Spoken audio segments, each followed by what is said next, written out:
ہمارے جمہوری ملک پاکستان میں اختلاف رائے جمہوریت کا اگر کہا جائے حسن کہلاتا ہے تو آپ اگری کریں گے. ہر ملک میں کہلاتا ہے جمہوریت کا حسن اگر آپ اختلاف رکھتے ہیں, لیکن ایک پڑھے لکھے طریقے سے, کیونکہ جمہوریت آزادی رائے کا ہی نام ہے, آزادی اظہار رائے کا نام ہے جمہوریت, اپوزیشن کی تنقید برداشت کرنے کا نام ہے جمہوریت, یا پھر جمہوریت جواب دینے کا نام ہے, جمہوریت سب کو ساتھ لے کر چلنے کا نام ہے, جمہوریت قانون کا نام ہے, جمہوریت دستور کا نام ہے, جمہوریت اس ملک کی بقا ہے, جمہوریت ہی اس ملک کا مستقبل ہے. جمہوریت جمہوریت جمہوریت جس کو ہم ڈیموکریسی کہتے ہیں. لیکن سوال یہ ہے کہ کون سی جمہوریت, کیسی ڈیموکریسی؟ کیا یہ جمہوریت جو پچھلے کئی سالوں سے ہم دیکھتے آ رہے ہیں, جس میں جمہوریت کے نام پر کبھی ہمیں میاں نواز شریف ملے, کبھی ان کے نکے پر حاجی شہباز شریف صاحب ملے, پھر ان کی اولادیں ملیں, یا پھر جمہوریت کے نام پر آصف علی زرداری ملے, یا پھر ان کی اولادیں اب نظر آ رہی ہیں جو بھرپور تنقید کرتی ہیں.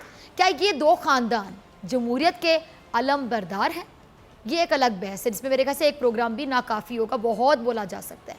ہمارے جمہوری ملک میں کیونکہ جمہوری عوامی نمائندوں کو اپنی بات کہنے کا پورا حق ہے, اختلاف رکھنے کا بھی پورا حق ہے, تو وہ اس حق کا بھرپور فائدہ اٹھاتے ہیں. لیکن اب ذرا غور سے سنیے گا ناظرین, لیکن جمہوریت میں بھرپور مخالفین پر بھرپور تنقید کی جاتی ہے. لیکن جمہوریت میں تنقید کا مطلب ہوتا کیا ہے؟ تنقید ہوتی کیوں ہے؟ تنقید کا مقصد کیا ہوتا ہے؟ تنقید برائے اصلاح ہوتی ہے, اور ایک ہوتی ہے تنقید برائے تنقید. ہم کیسے تنقید کرتے ہیں؟ کیا ہم اصلاح کرنے کے لیے تنقید کرتے ہیں؟ یہ جو سیاسی مخالفین ایک دوسرے کے ان کی بات کر رہی ہوں, یا پھر تنقید کی آڑ میں کسی پر ذاتی حملے کرتے ہیں, پرسنل گرج نکالتے ہیں؟ کیا تنقید کا مطلب کسی پر الزام تراشی؟ کیا تنقید کا مطلب کسی کی ذات کو نشانہ بنانا ہے؟ جو لوگ خود کو عوامی نمائندہ کہلوانا پسند کرتے ہیں, ان کو تنقید کرتے وقت اس بات کا خیال آخر کیوں نہیں رہتا کہ وہ اس پارلیمان کا حصہ ہیں جسے وہ مقدس پارلیمان کہتے ہیں, جس پارلیمان میں بیٹھ کر وہ عوام کے مسائل حل کرنے کے دعوے کرتے ہیں؟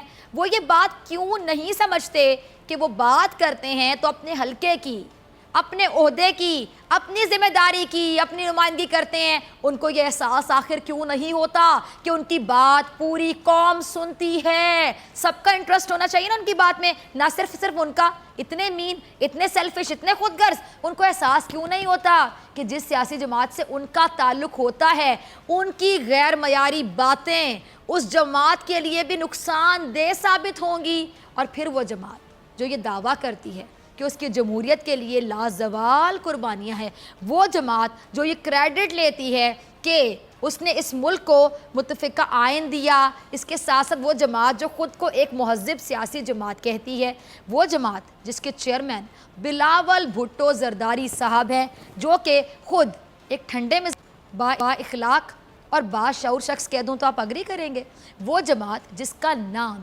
پیپلز پارٹی ہے. جی ہاں, اسی جماعت کے ایک رہنما جن کا نام ہے کسی تعارف کے محتاج نہیں, آئے دن ٹی وی پہ آپ دیکھتے ہیں, سعید غنی صاحب.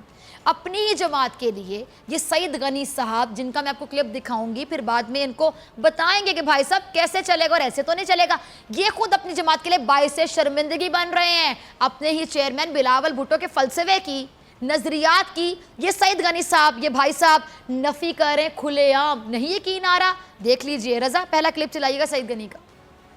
فیاض الحسن چوہان کو وزارت سے ہٹایا گیا تو میں نے اس وقت کہا تھا کہ یہ جو شیرو ہیں عمران خان کے, جن کی دوڑ لگی ہوتی ہے اچھا شیرو بننے کی, کیونکہ عمران خان شاباشی دیتا ہے شام کو جب ٹی وی پہ جو لوگ گالیاں زیادہ دیتے ہیں, بدتمیزی زیادہ کرتے ہیں, وہ کہتا ہے کہ آ گیا میرا شیرو.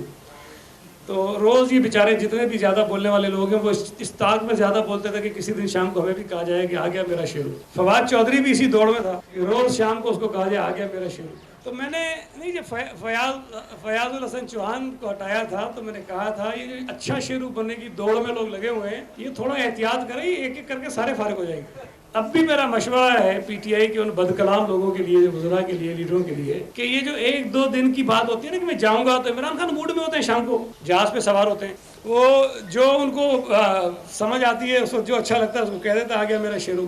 تو جب وہ جہاز سے اترتا ہے, جب 4-5 لوگ بتاتے ہیں کہ بکواس کر رہے ہوتے ہیں تمہارے لوگ, تو شاید اس کو خیال آتا ہوگا کہ غلط کرتے ہیں.